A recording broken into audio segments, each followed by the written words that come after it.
Go back to the idea of the tunnels that you were saying, the idea of why they exist, why they are there in the first place is obviously because of the siege. But when we're looking specifically at weapons, another quote here from the Al-Qassam Brigade to say, do whatever you want, we know how to acquire weapons. Is that true? I mean, regardless of what happens with the tunnels, is Hamas and the other factions always going to be able to acquire weapons?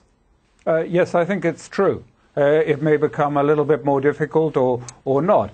But don't forget, I mean, as everyone complains about the weapons that came to Hamas during this period, we have to recall also that in the Israeli press, the officials, defense officials, are quite open in saying that they were preparing and they were planning and arming and acquiring new weapons from the United States even before this last ceasefire was arranged, in order to prepare for the attack that we have just seen taking place in the last 22 days.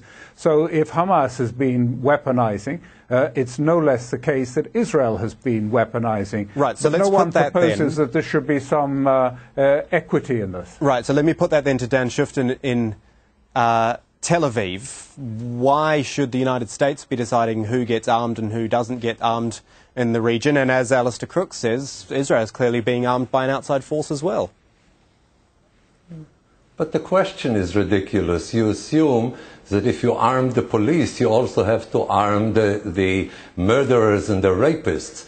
Remember, what you have is a terrorist organization. This is recognized not only by Israel and by the United States, but also by the European Union. We are speaking about a barbaric organization dedicated to the destruction of others, speaking about the obliteration of others, openly saying that it wants to destroy Israel. It's not only anti-Israel, it's also anti-Jewish, it's also anti-Semitic. It is based in its covenant on the protocols of the Elders of Zion. So the idea that you should arm Bader Meinhof because the police in Europe is getting more arms is ridiculous. And the whole, I agree with you that what we have here is Israel being rewarded by Europe, and this is the significance of what happened when all the major states in Europe sent their representatives to Jerusalem, while Hamas was isolated in Doha with Iran, with Syria, and because they needed also a comic relief, they brought this clown from Venezuela, Chavez.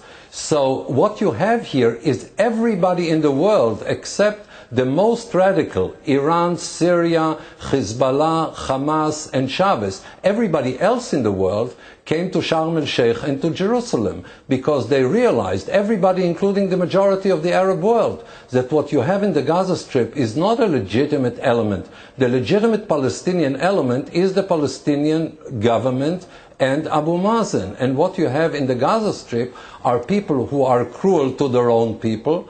When you have, even during the war, Israel letting through humanitarian supplies, they hijack the humanitarian supplies so that the people don't get it. When they get fuel, they keep it and they don't let it be used for the benefit of the population. Okay, then we're going slightly off track is there. Profoundly flawed. We're going slightly off track there, and I actually want to pick up on a point that you did make and put it to Abdul-Bari Atwan. Abdul-Bari, Dan Schueftan showing us the split there, if you like, between who's supporting who in the international community. Does it concern you the way the Europeans have come in now and have seemingly put their stake in the ground like that, and it is isolating once again Hamas?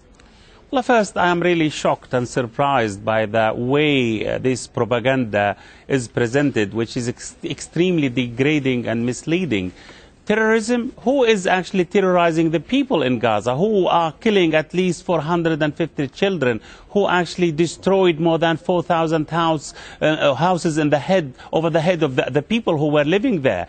Terrorism, this is the worst type of terrorism we ever seen in our part of the world by the Israelis. Regardless of that, the politics, if you wouldn't mind, because we're running short on time. No, please, let me complete. You know, I am at the receiving end. My family are massacred in Gaza by the Israelis, so I am entitled to respond to this kind of cheapest propaganda. You know, the other point I would like to refer to, it seems the Israeli and some part of the international community is still believing that the military solutions is the only solution for this conflict. That's why this conflict is going on for the last 100 years. I think the Europeans are rewarding the Israelis. The Americans are rewarding the Israeli for the massacres in Gaza Strip. They turned Gaza Strip to a concentration camp, even worse than that, because concentration camps were not bombed from air, from sea, from grounds. So if we want a solution, we have to go to the basics again.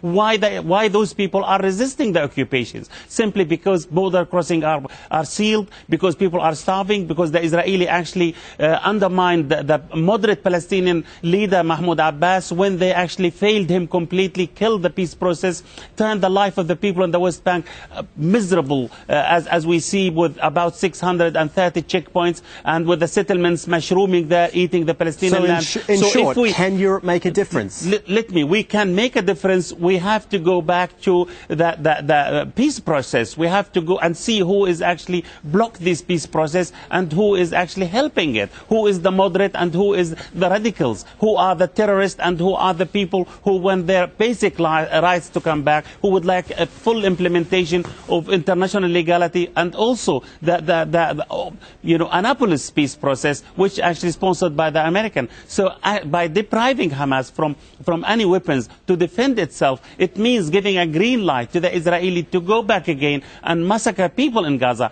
collective massacres there, as King Abdullah of Saudi Arabia said in the Arab Summit conferences, Arab Summit conference in Kuwait. So if the Israeli continue with these kind of attitudes and crushing this, crushing that, smashing this, smashing that, using the support and the cover of the United States to do so, I think the conflict will drag on, and I wouldn't be surprised if other parties in the Middle East are dragged to this conflict, and we will have instability in the whole world. I'm so sorry to cut you in there, but we really are all out of time here on Inside Story. Thanks to all our guests, Dan Schueftan, Abdul-Bari Atwan and Alastair Crooke.